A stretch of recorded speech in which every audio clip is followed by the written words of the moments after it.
Bonjour tout le monde, bienvenue à Balado Prévention, le podcast où on parle de santé, sécurité au travail et de sécurité routière. Dans cet épisode-ci, on a eu la chance de recevoir Charles Engelhardt, qui est camionneur, enseignant au Centre de formation en transport de Charlebourg et directeur général de l'Association des routiers professionnels du Québec.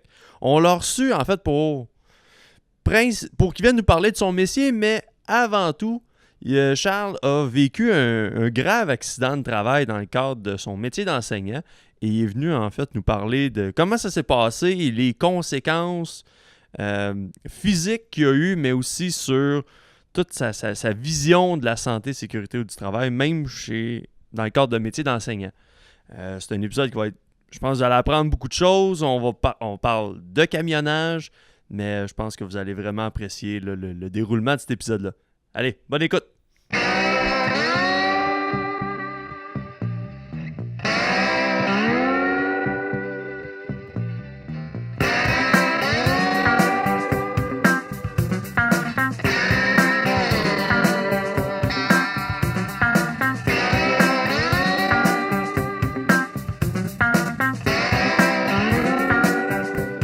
Ben, on est de retour avec M. Charles Engelhardt. Bonjour. Bonjour.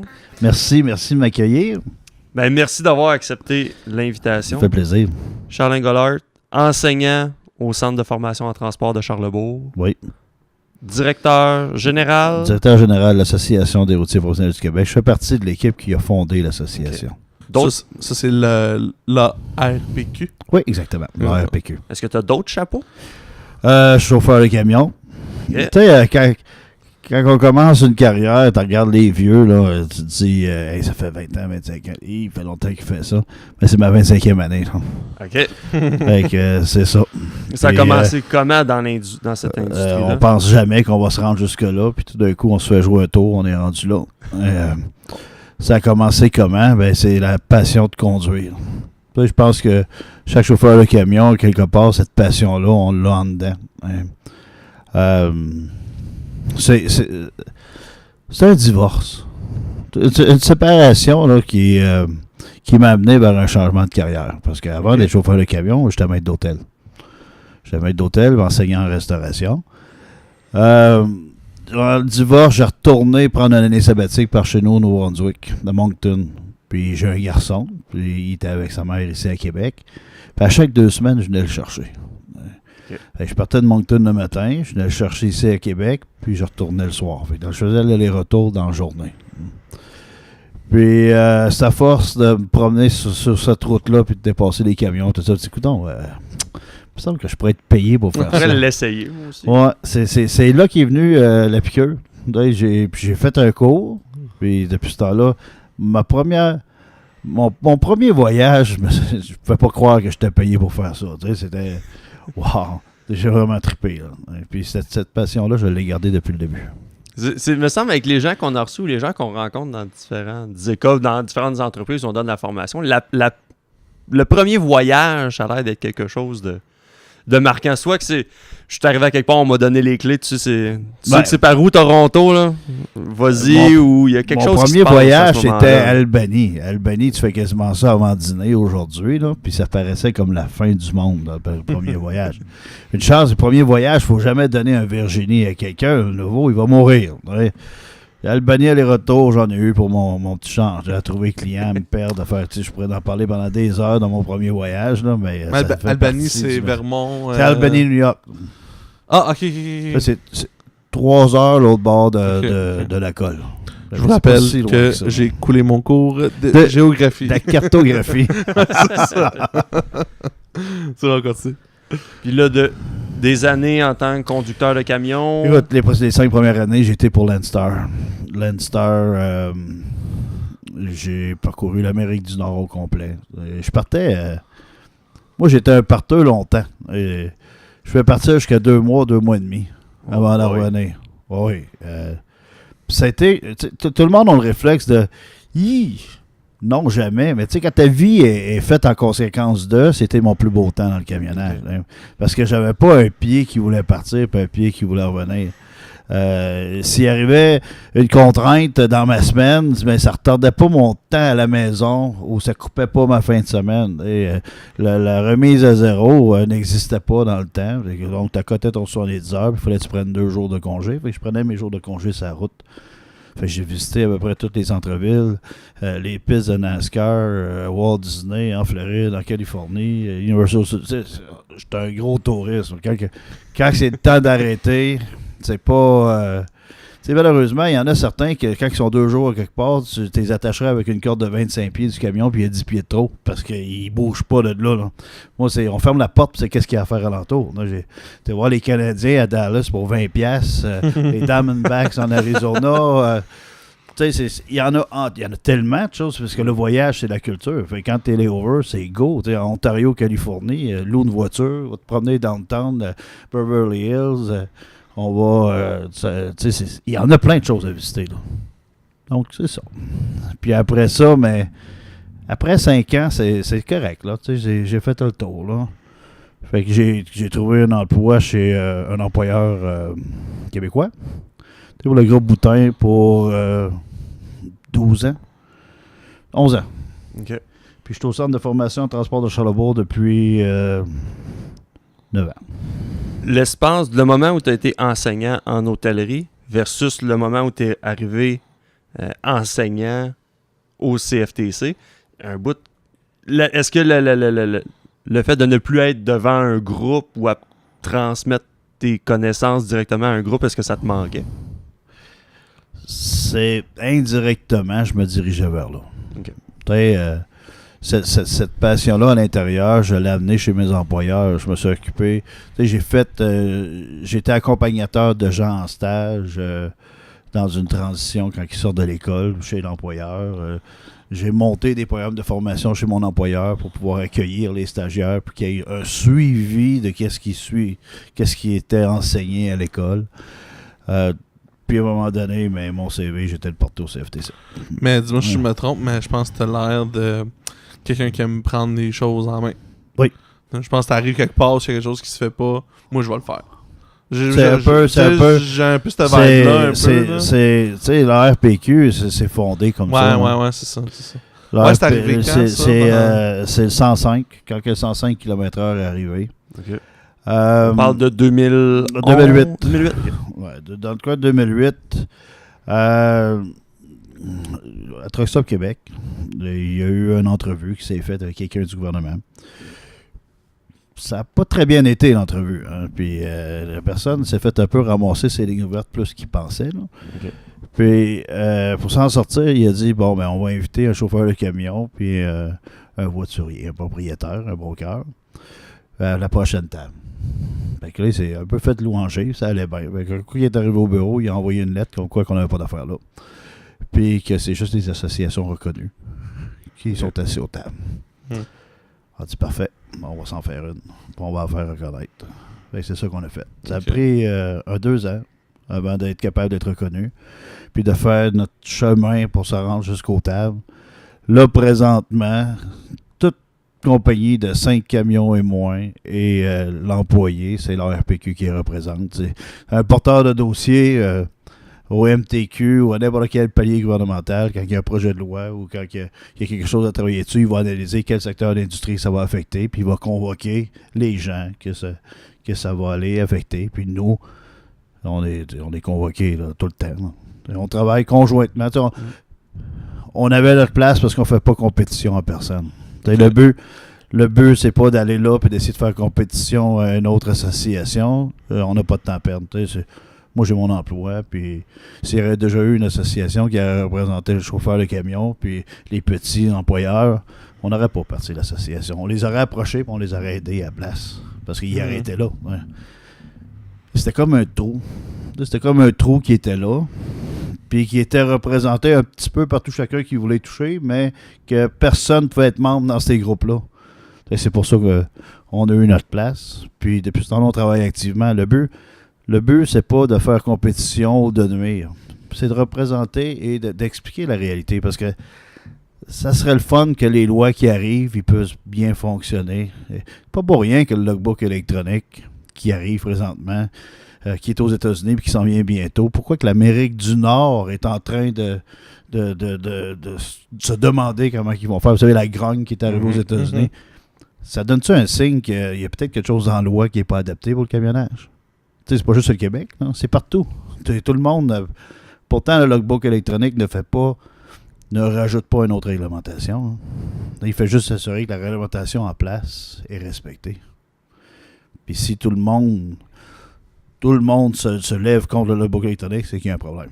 Et ça serait mieux, au lieu d'aller contre le logbook électronique qui est là pour faire respecter la réglementation, ce serait peut-être bon de regarder qu'est-ce qui n'est pas correct puis d'essayer de le régler. Ça, c'est notre mandat.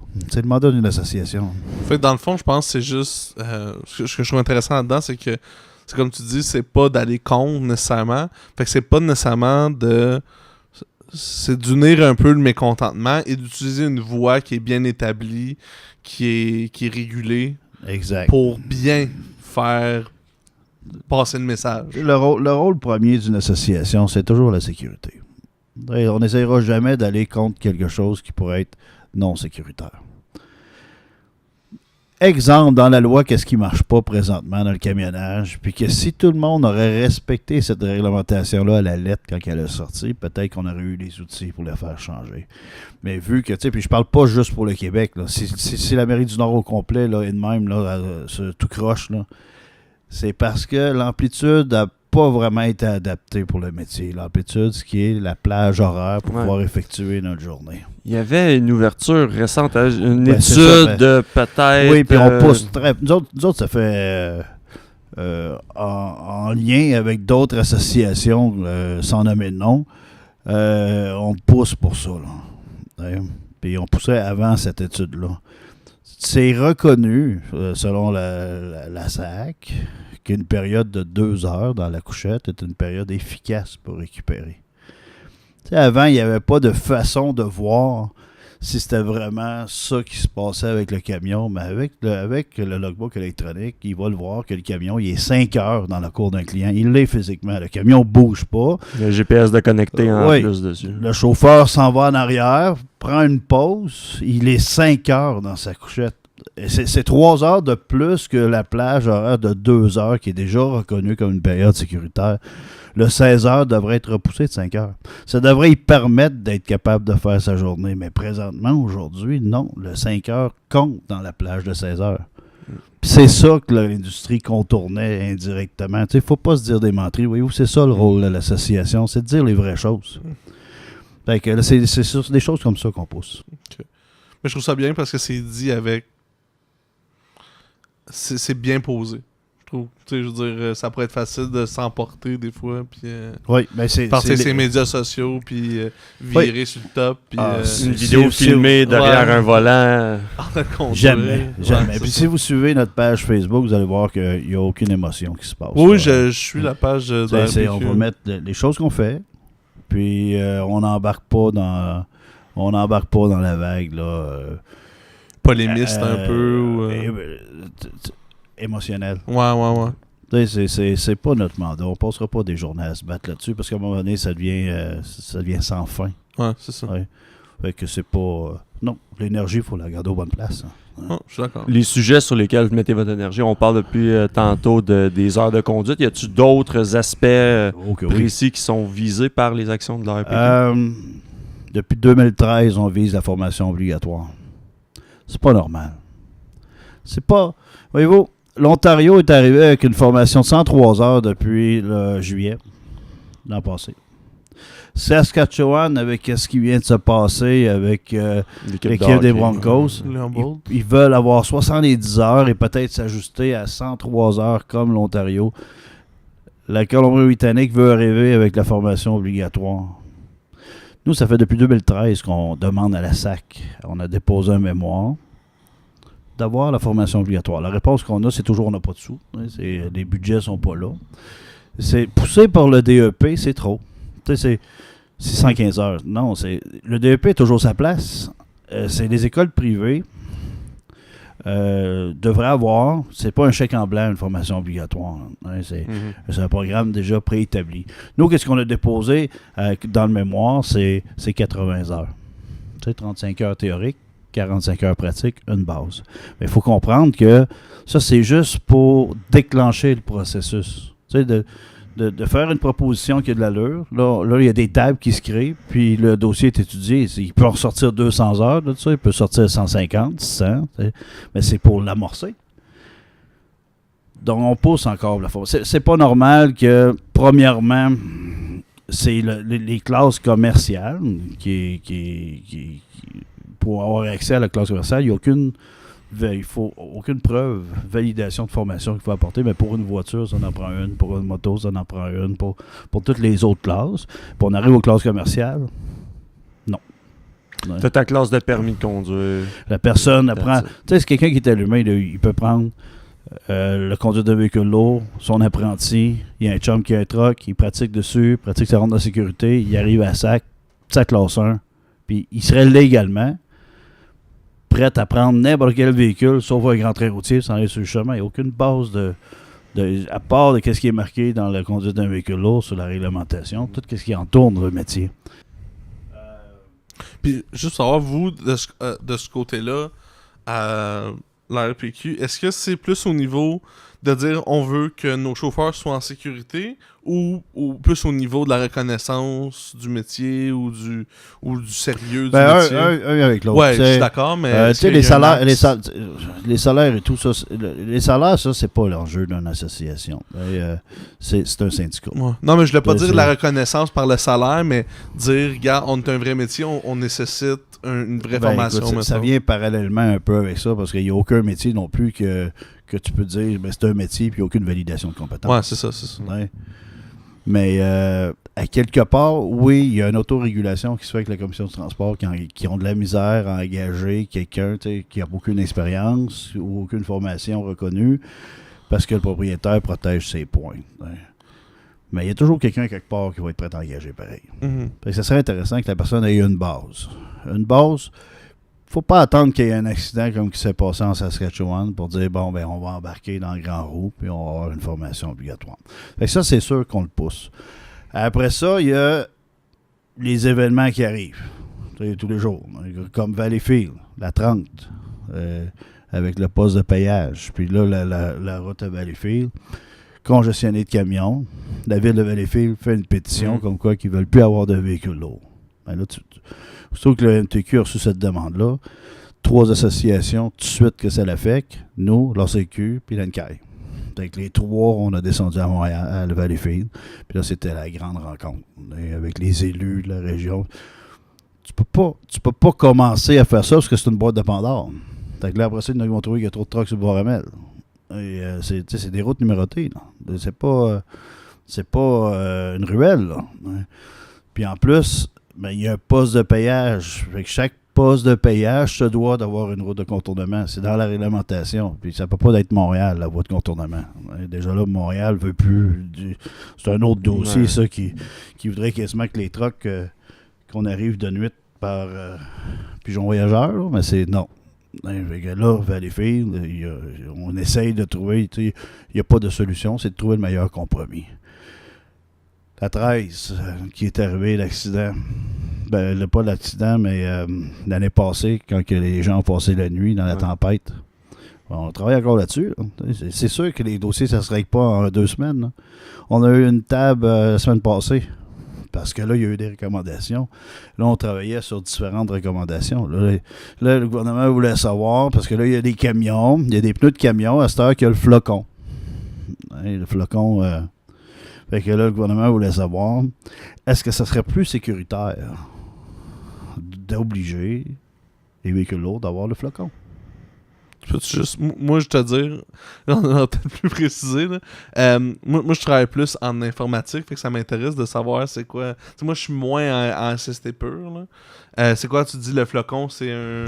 C'est le pictogramme sur le pictogramme que tu es obligé d'avoir, toi, l'hiver, à cette heure sur ta voiture. Tu sais, les pneus d'hiver. J'ai pas de voiture. Fait que OK. Je viens de Montréal, fait que... OK. J'ai pas As-tu une voiture? Oui, on est venu avec ma voiture aujourd'hui. Le pictogramme, le flocon. Ouais, c'est comme l'empreinte du pneu. Là. Ouais, ça, c'est... Pour dire que c'est un pneu d'hiver. Pour dire que c'est un pneu certifié hiver. Okay. Que la gomme, à telle température, ne durcira pas.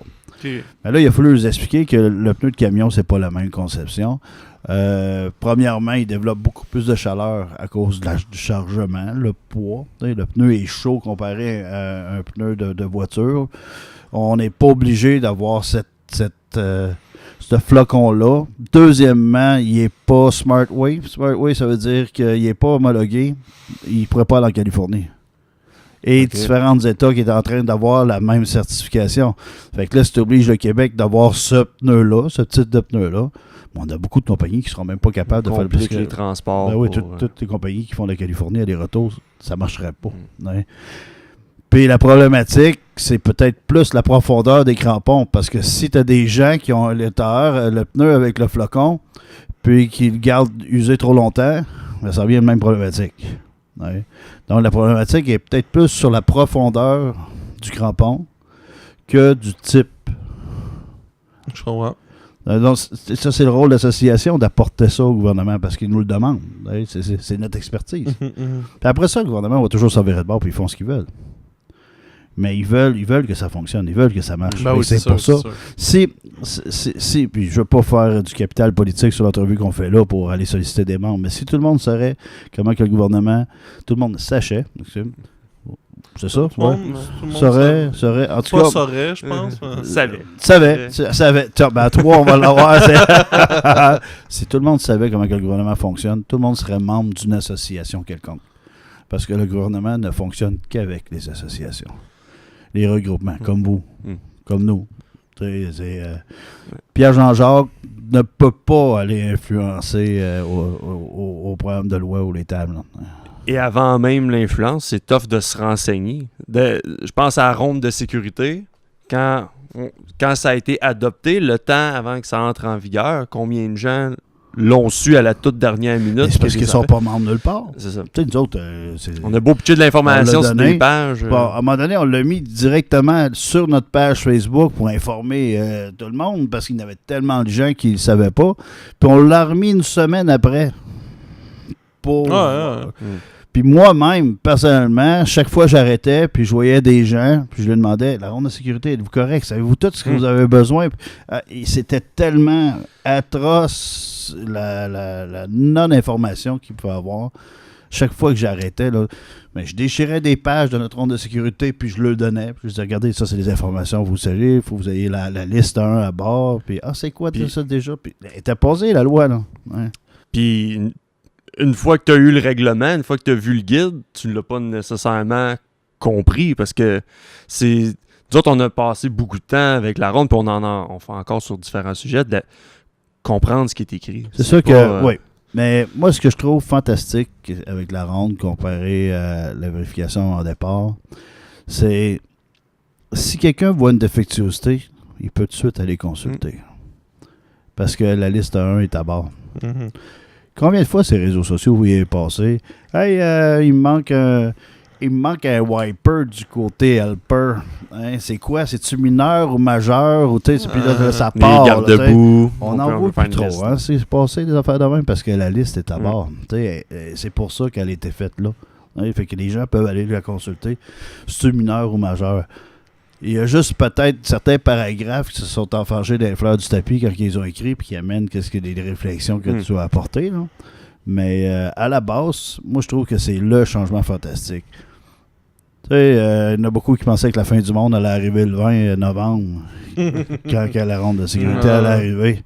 Je regarde dehors, il fait pas beau, là, mais la fin du monde n'est pas arrivé.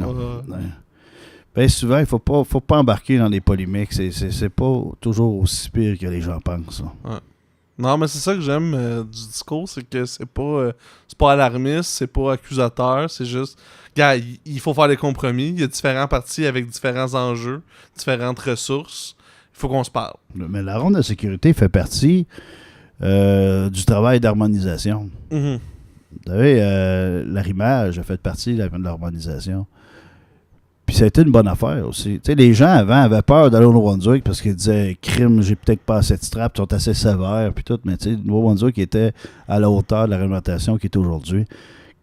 Combien de pertes de chargement qu'on a par année à cette heure? On voit plus. Et avant, là, des feuilles de venir, t'envoyais flyer aux nouvelles. Là, t'envoyais souvent. Fait que tout le monde essayait de mettre le mieux qu'il pouvait, mais il n'y avait pas de normes spécifiques plus faciles à établir. Là. Donc, la ronde de sécurité faisait partie de l'harmonisation pour être capable de... si on serait capable d'éliminer toutes les différences entre chaque province, ça serait beaucoup plus facile. Juste les charges et les dimensions.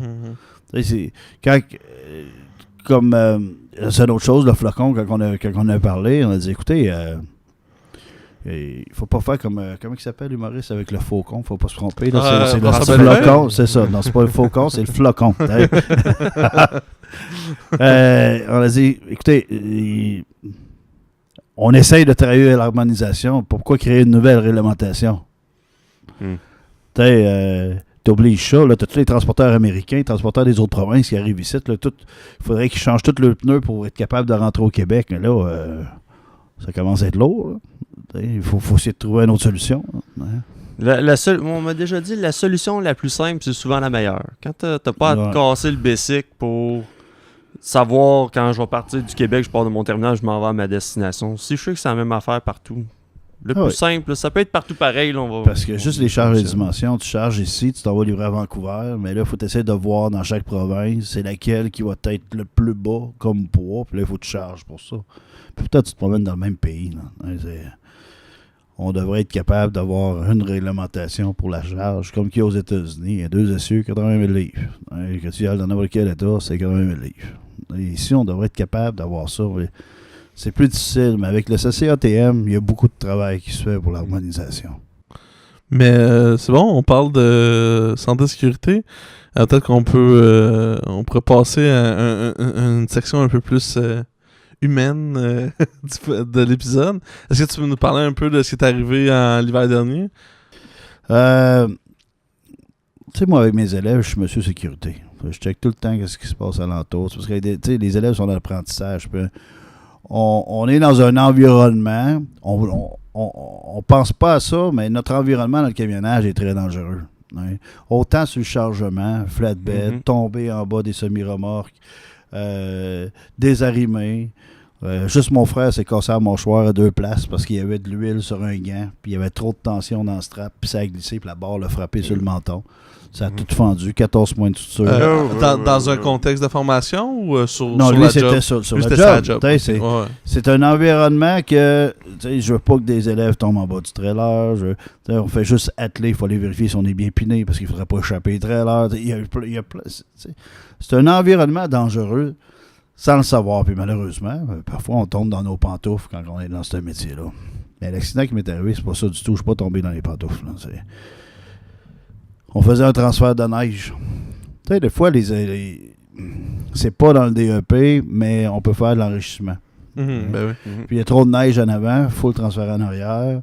Donc, je prends 6 de mes élèves qui ont besoin de défis. Parce que, tu sais, il y a des élèves qui progressent un peu plus vite, qui ont besoin de défis. Puis ça, c'était un beau défi pour eux autres. Fait que je les faisais à tour de rôle 2. J'avais un 10 roues et un 12 roues. Puis j'avais 4 élèves en procédure de marche arrière qui pouvaient être tout seuls. Au chargement, ça n'a pas besoin de supervision parce que c'est l'odeur qui l'aude, puis il klaxonne quand tu peux partir. T'sais, c'est plutôt au déchargement, le PTO, le va-boîte, comment ça fonctionne, des bons rapports. Moi, j'étais dans la zone de déchargement. Mes élèves, ça fait 1 heure environ qu'ils font les procédures. Donc, ils sont confortables. Mais en tant qu'enseignant, tu supervises pareil parce que ça fait tout de même 45 minutes, 1 heure qu'ils le font. Ils n'ont pas un an là, dans le corps. Ça. Fait que le 12 roues reculait pour livrer, pour domper le voyage de neige. Moi, je marchais en avant. Puis quand quelqu'un qui a arrêté, moi, je me suis enligné au côté.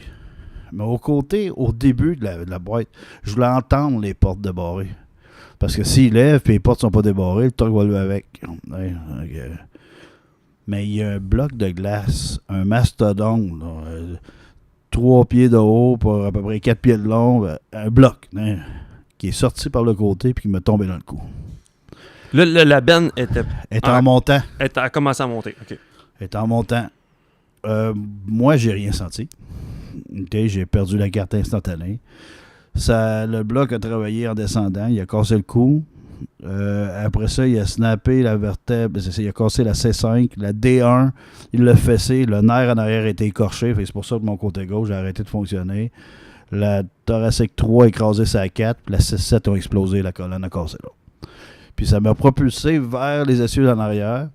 Puis le bloc a fini sur ma cheville. Puis le voyage en versant, mais on va dire en tombant, là, en déchargeant, ça revient tout le temps à ses côtés, puis il m'a enterré. Ah. Là, t'es pas couché comme j'étais en pleine face à comme terre, le bloc à côté de la cheville, puis j'étais en dessous du tas de neige. Le pilote inconscient. Ah oui, moi j'ai rien senti de ça, mon ami. Qu'est-ce qui m'a sauvé que je marche aujourd'hui, c'est mes élèves. Ouais, j'ai entendu dire que t'avais un élève. Elle qui était au volant, elle a fait son cours d'infirmière, mais elle a pas aimé ça, fait qu'elle a décidé de s'en aller dans le camionnage, fait qu'elle savait exactement quoi faire. Fait qu'ils ont pris en charge la scène, ils m'ont déterré, ils sont assurés que je respirais, collé l'ambulance. Moi, je m'approche du camion, puis des ambulanciers, que c'est ça. J'ai tout perdu à la carte. Puis les ambulanciers m'ont rembarqué dans l'ambulance, j'ai perdu connaissance, je me suis réveillé à l'hôpital.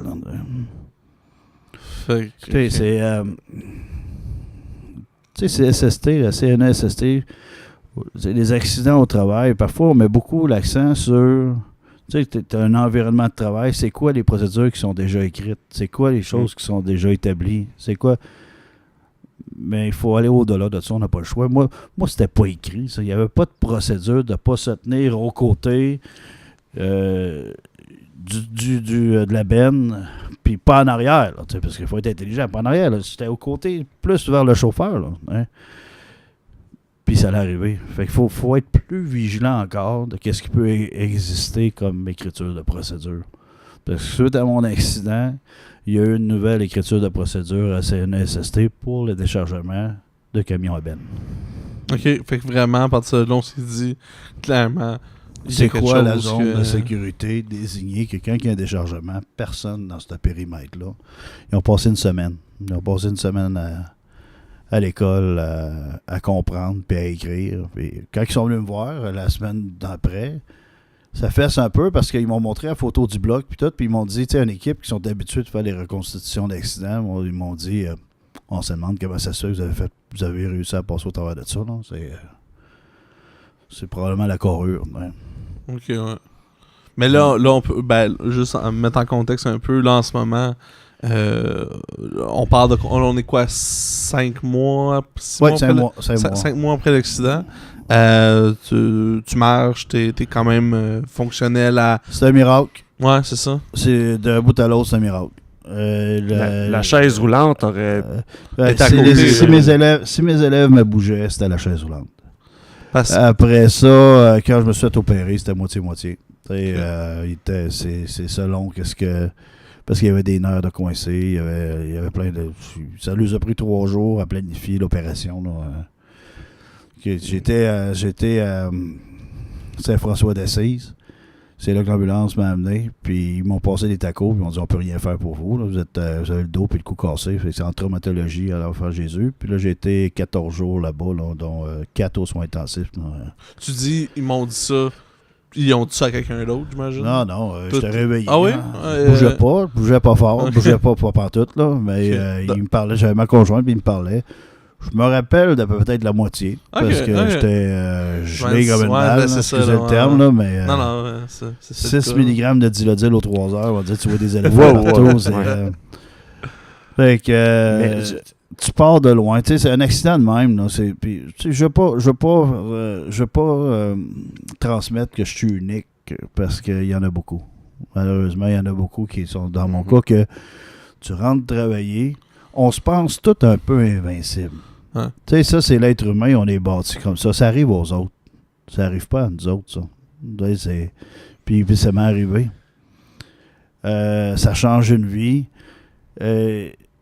Tu rentres travailler sur tes 2 pattes, puis le lendemain matin, il y a quelqu'un qui t'aide pour aller aux toilettes, parce que tu peux même pas le faire toi-même tout seul, puis te coucher dans ton lit, tu peux même pas bouger, là, puis c'est d'autres mondes qui te lavent, puis tous les combats commencent à partir de là.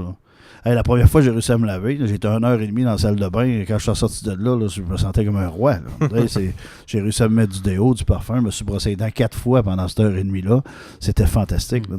Ça, c'est là, quand tu arrives à la maison, Là, c'est la première physiothérapeute m'a dit ne tombe pas dans la facilité, parce que si tu tombes dans la facilité, ça va être dur. Fait que j'ai commencé tout de suite à faire des exercices en arrivant à la maison, des petites tâches ménagères. Juste, le premier exercice, c'était de prendre un tas de linge, là, puis de le plier. Et ça force le dos, c'est terrible. Là, juste plier un gilet, plier un bord, plier l'autre bord. Là, le dos veut t'arracher, là, t'écoutes la TV. Ah, là, ça revient correct, tu prends un autre morceau de linge. Ça va prendre 4 heures plier un tas de linge. Là.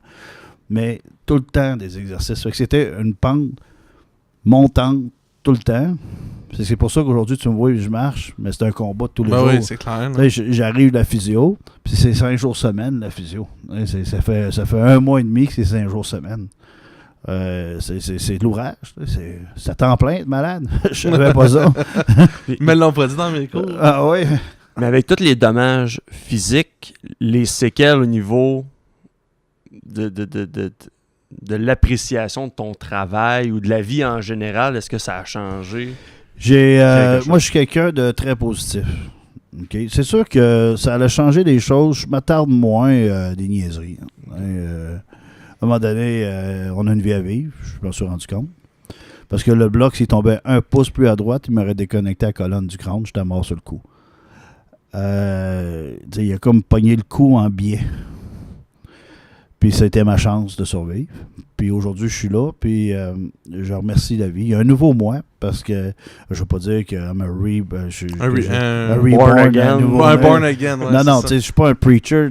Non, c'est pas ça que je dis, c'est qu'il y a un nouveau moi, il faut que j'accepte mes nouvelles conditions. À partir de la première journée, c'est bon, mais écoute, je vais avoir mal à mon côté gauche le restant de mes jours, mais ça fait partie de la vie. Qu'est-ce que tu veux faire? C'est le nouveau moi. Il faut avancer avec ça.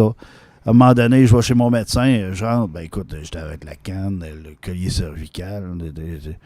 Puis là, on vient d'avoir les résultats d'un nouveau taco. Bon, mais là, ils ont trouvé une vertèbre qui est écrasée sur un autre. Ils ne l'avaient pas vu encore. Là, il y a l'accident a causé de l'eau alentour du cœur. Ils l'ont découvert là.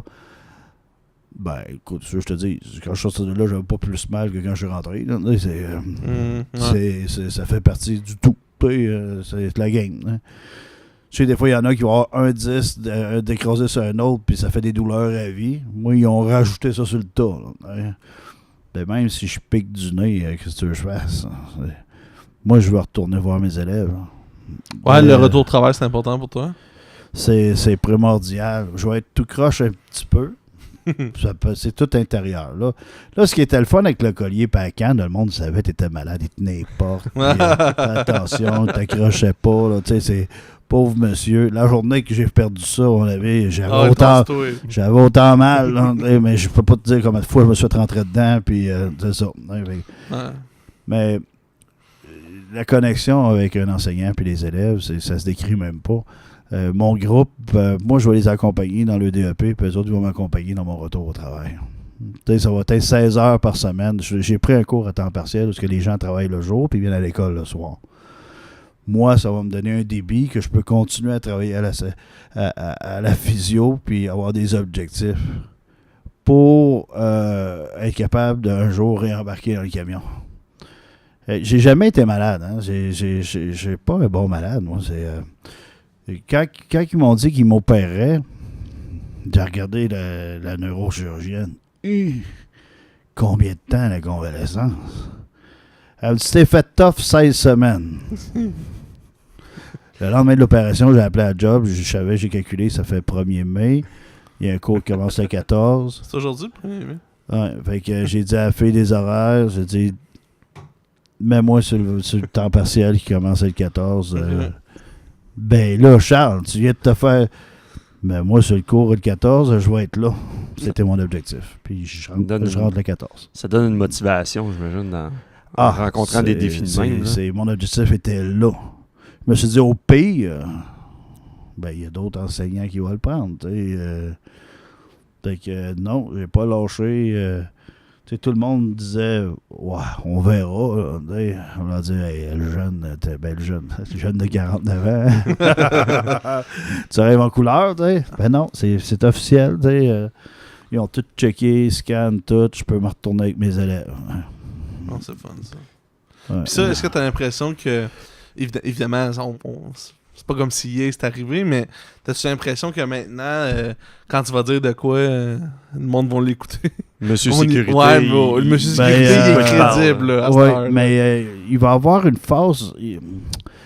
Ça va être différent, parce que quand que je vais expliquer... Tu sais, parce qu'il y a toujours les règles de fonctionnement qu'on explique au début avec un groupe. Puis quand que je vais arriver sur le volet, là, CNESST, là, il va être un petit peu plus élaboré qu'avant dans ma formation.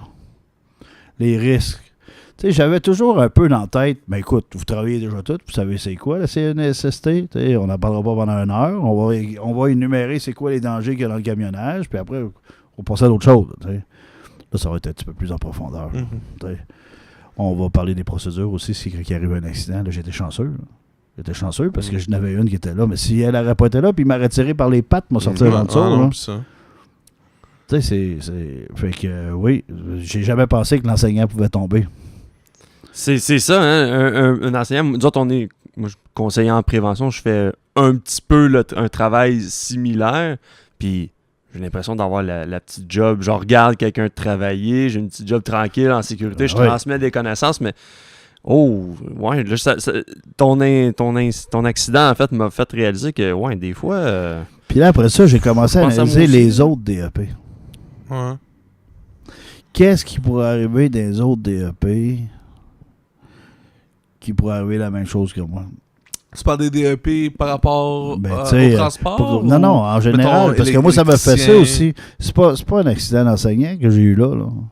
Puis oui, c'est parce qu'on est au professionnel. T'sais, on a toujours le mot enseignant dans la tête, on pense à nos profs à polyvalente, tout ça. C'est sûr que les autres, ça ne leur arrivera pas. Là. Mais là, on est au professionnel, il y a des dangers. Puis là, c'est... Pour avoir passé proche de mourir, c'est sûr que je suis le premier dans la commission scolaire. C'est pas quelque chose que j'ai essayé d'avoir non plus en étant le premier. Là. Mais après ça, je me disais, bon, mais lui qui enseigne autour au montage, si un élève il échappe un morceau de métal dans le tourniquet, ça fly, il peut le recevoir aussi. T'sais.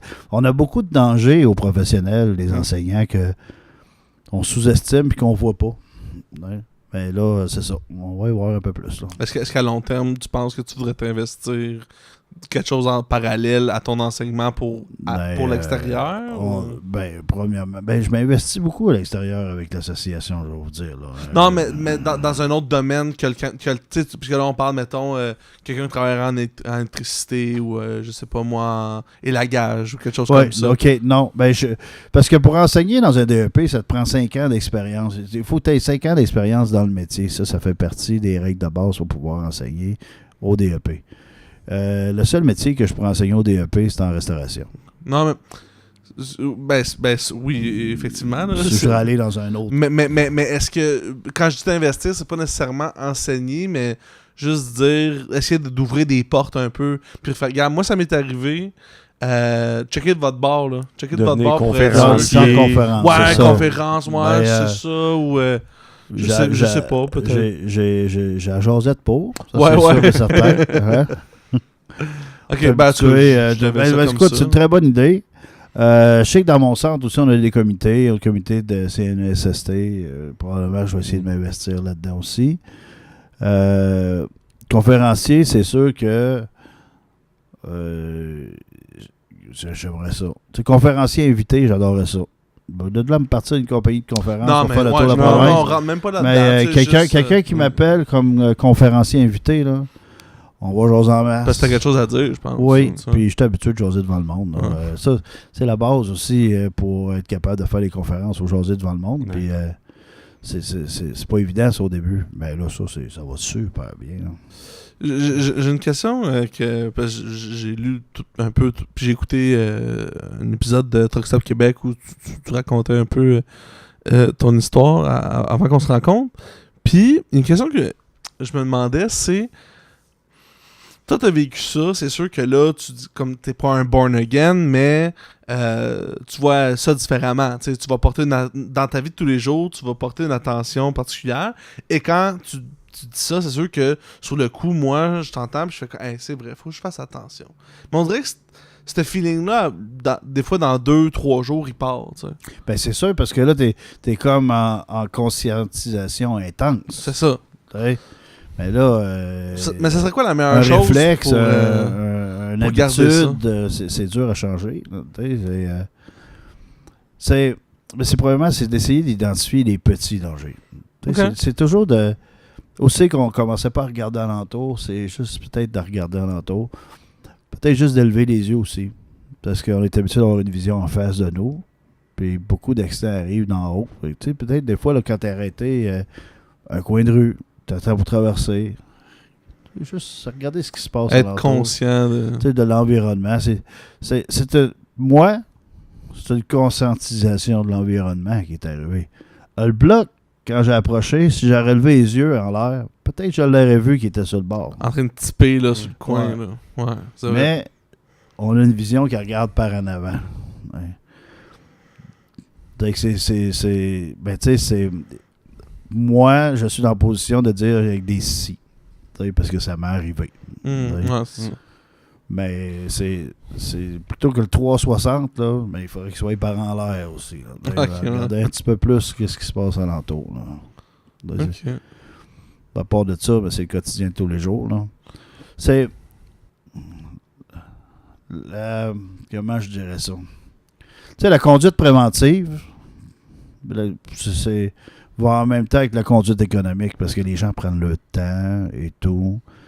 Mais c'est la même chose dans le travail. La vitesse, ça égale juste courir après le trouble. Mm-hmm. Être sécuritaire veut dire prendre notre temps. Mm-hmm. Malheureusement, tu as une industrie de service où c'est qu'on est géré à l'heure. Ça va pas bien, ça. On en revient à ce qu'on parlait au début.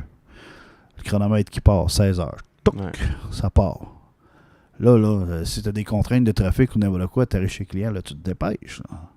Il faut que ça grouille, parce qu'il faut que ça reparte. Puis là, tu es à risque dans ce temps-là. Chaque action se fait à 100 000 à l'heure. Oui, pour être capable de reprendre le volant puis partir. Parce que c'est...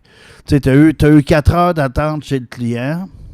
Puis là, il dit, le voyage est prêt. Là, tu te dépêches en Jésus-Christ à le strapper, puis à le toiler, puis tout, parce que là, ça fait 4 heures t'attends que tu t'es fait manger dans ton 16 heures. Et, donc là, ça devient non sécuritaire. Tandis que si tu as 4 heures là, tu pourras repousser ton amplitude, mais tu as une zénitude un petit peu plus pour être capable de prendre ton temps pour faire ton travail.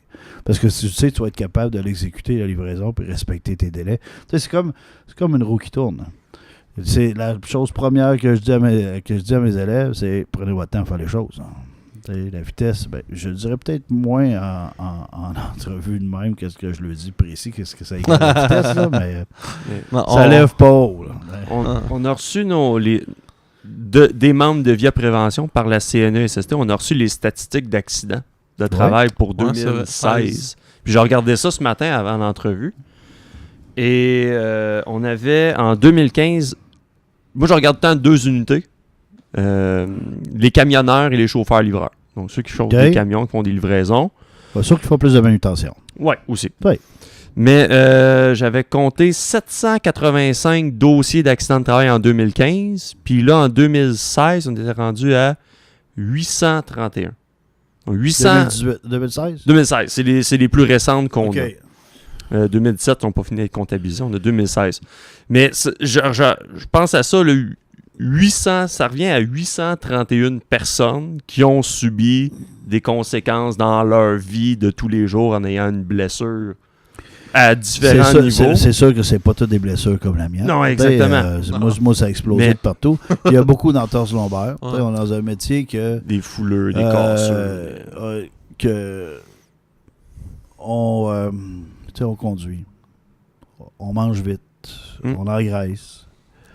La colonne mange. Le camionneur, c'est le défi. Hein, c'est la colonne. Elle se fait taper à longueur de journée sur la route. Bon, débarque. Ramasse des boîtes, livre, elle rentre dans le truck. Mais avec ce que tu disais, ce 831-là, par rapport à toutes les fois où il aurait pu se passer quelque chose, où ça a passé proche, mais il ne s'est rien passé. Ces statistiques-là, on les a pas nulle part. Es-tu en train de me faire une pyramide de Bird? Là? Non, mais pour dire que c'est déjà, l'objectif, c'est que personne ne se blesse. Un accident, c'est un accident de trop. Mais Il y en a, Ben, j'ai connu, Il y en je a connais, des je connais passés. des employeurs qui sont proactifs pour justement pour garder le chauffeur en forme, qui font des livraisons en ville. Ils payent le gym, ils payent autre chose pour que les gens se gardent en forme à l'extérieur du travail. Parce que quand on fait la livraison en ville, il faut que le dos soit fort, il faut que. Heureusement, c'est pas tout le monde qui sont à marcher là, pour être capable de faire ce job-là, mais il y a tellement un manque de chauffeurs. Puis, on parlait de procédure de travail, d'être mieux organisé, d'être mieux structuré dans sa manière de travailler pour essayer de ne pas se mettre en danger. C'est pas d'hier qu'ils disent qu'il faut que tu gardes le dos droit quand tu lèves des charges, tout ça. C'est la sensibilisation, là. Le gouvernement, les organisations comme vous, nous qui prônent aussi pour la sécurité, on en dépense du temps là-dessus. Ben, l'être humain est fait qu'il roule son corps à 300 000 à l'heure. Il ne met pas beaucoup de gaz dedans. Ça arrive aux autres. Ça t'arrive pas à toi. Hein. Jusqu'au temps que cloc. Quand t'es l'autre des autres. Oui, jusqu'au temps que ça t'arrive. Hein. Puis là, il est trop tard. T'as un mal de dos, tu traînes ça longtemps en tabarouette. Là. Hein, moi, je sais que je vais le traîner à vie, mais malheureusement, dans le torse lombaire, tu tombes un petit peu dans une zone grise quand tu arrives pour faire une réclamation. Là, parce que tu souffres beaucoup, mais c'est dur à détecter. Fait que là, après ça, c'est SST, c'est-tu accepté, c'est pas accepté. C'est toujours t'es dans une zone grise. Ouais. Dans ma malchance, la chance que j'ai eue, c'est que ça allait exploser de partout. Donc là, il n'y en a pas de zone grise. Là, j'ai toute l'aide possible qui peut exister. C'est tout découvert. Je suis bien pris en main. Là, moi, le couple à la CNESST qui s'occupe de moi, c'est des perles. Ils sont vraiment au-devant de mes besoins. Là, ben, c'est parce que c'est ça, je vous dis. Moi, je suis chanceuse dans les malchances, dans les blessures, parce que j'ai aucune zone grise. Moi, les tacos, tout ça, tout est pété.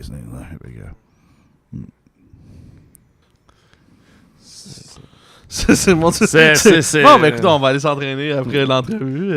Garder la shape. Garder une bonne shape. Ouais, hein, c'est ça. Mais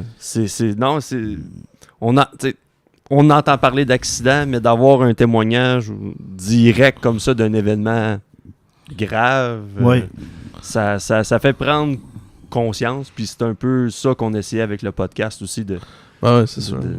De se rendre compte que c'est pas... travailler en sécurité, prévenir les accidents, c'est pas une contrainte qu'on impose, mais c'est de penser... c'est comme revenir chez eux. Hein. Vendre d'assurance, probablement. Un mandat d'assurance, il faut essayer d'être bien couvert, tout ça. Puis des fois, au début, quand tu commences à l'appartement, c'est pas tout le monde qui a de l'assurance. Puis là, après ça, tu te rends compte, le premier événement que tu as, si t'es bien assuré, que une chance du bon Dieu, que j'avais pris des précautions pour bien me couvrir. Mais c'est la même chose des accidents de travail. Si tu fais bien attention, mais tu vas rester en santé. Mais malheureusement, tu ne sais pas qu'est-ce que tu as évité. C'est vrai. À moins que le bloc te tombe un pouce au côté de toi, là, tu ne sais pas qu'est-ce que tu as évité. Mais si tu es resté en santé jusqu'à ta retraite, c'est que tu as bien fait ta job sur le côté de la prévention. Là. C'est vrai. Monsieur Engelhardt, merci beaucoup. Merci de l'invitation. C'est super intéressant. Puis si jamais vous faites une conférence là-dessus, vous avez besoin d'un conférencier, ça va me faire plaisir de vous accompagner. Merci beaucoup. Julien, pour rejoindre pour vous rejoindre. Les plugs. 1-877-956-2777. Ça, c'est l'ARPQ. Je vous laisserai pas en ondes mon numéro de cellulaire. Mais c'est le site web. info en commercial arpq.org pour nous écrire. Facebook. On a une page Facebook qu'on tient à jour sur les travaux qu'on fait. Puis avec ça, mais pour devenir membre, c'est pas dispendieux. C'est pas dispendieux d'être membre chez nous parce qu'on reflète un métier, on reflète c'est des gens qui travaillent tous les jours. Je pense que c'est 19,8 par mois. 19,10 par mois pour être membre de l'association. Puis ça donne les fonds pour être capable de travailler avec vous aussi, dans les dossiers, d'investir le temps là-dedans, d'investir les ressources aussi Parce que quand on essaye de pousser des formations obligatoires et tout, mais ça prend des gens pour travailler, pour pouvoir monter les mémoires. Puis après ça, mais quand il y a une table à Valleyfield, puis quand il y en a un autre ici, puis quand il faut rencontrer le ministre, puis il faut que les gens se déplacent. Puis ça prend, donc c'est ça sert les fonds de l'association. Ah, super. Je vous remercie de l'invitation. Très Ça fait apprécié. plaisir. Merci d'avoir accepté. Oui, merci d'avoir accepté, c'est surtout ça. No plug, Julien. Ouais, pour nous autres, on vous invite à venir sur iTunes, donner 5 étoiles, laisser des commentaires. Vous pouvez écouter le podcast sur Facebook, sur YouTube. Vous pouvez vous abonner à la page, à la chaîne. Twitter, on est là. Vous pouvez nous envoyer des suggestions d'invités, des suggestions de sujets. Gênez-vous pas, on est bien parlable. Puis ça va être ça. Je pense que ça va être à la prochaine fois. Yes, sir. À la prochaine.